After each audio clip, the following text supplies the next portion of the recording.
जी शुक्रिया अली हमारे साथ जुड़ने के लिए. Now, a draft charter suggested that countries may be required to pay $1 billion to secure a place on a proposed peace board, backed by President Donald Trump, cited Bloomberg News. The report said the plan outlines financial terms and leadership roles for the new body. According to the draft charter, each member state would serve a term of up to 3 years, with any renewal requiring the chairman's approval, the report said. According to the report, President Trump would serve as the inaugural chairman of the Peace Board. It added that each member state would serve a term of no more than 3 years from the charter's entry into force, with any renewal subject to approval by the chairman. The White House responded by disputing the report's central claim. It described the coverage as misleading and said there is no minimum membership fee required to join what it referred to as the Board of Peace.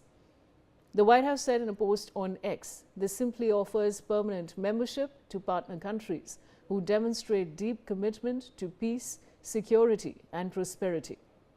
The U.S. State Department pointed to earlier social media posts by President Trump and his special envoy, Steve Witkoff, about the board. Those posts did not mention any specific membership fee. The Board of Peace received UN Security Council backing in November as part of Trump's 20-point Gaza plan. However, the draft charter does not mention Gaza, even though the resolution grants the board a 2-year mandate that can be extended to December 2027. Instead, the preamble points to a wider break from traditional multilateral systems.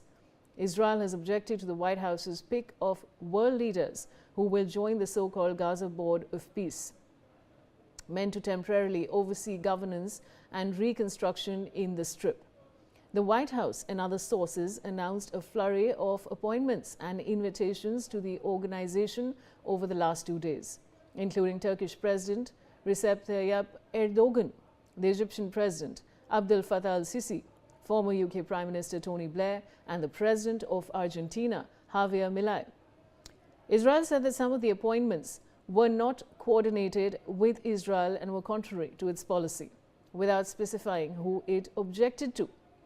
The Israeli Prime Minister Benjamin Netanyahu also told the Israeli Foreign Minister to contact the US Secretary of State, Marco Rubio. Brian Thomas is joining me with more details. Brian, what more can you tell our viewers?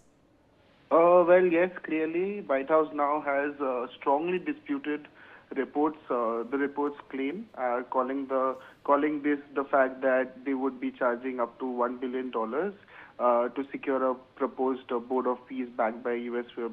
President Donald Trump, and denied that there is no minimum or fixed partnership fee to join what it formally refers to the Board of Peace. And even on the platform X also, the White House stated that this simply offers permanent membership to partner countries who demonstrate deep commitment to peace, security and prosperity.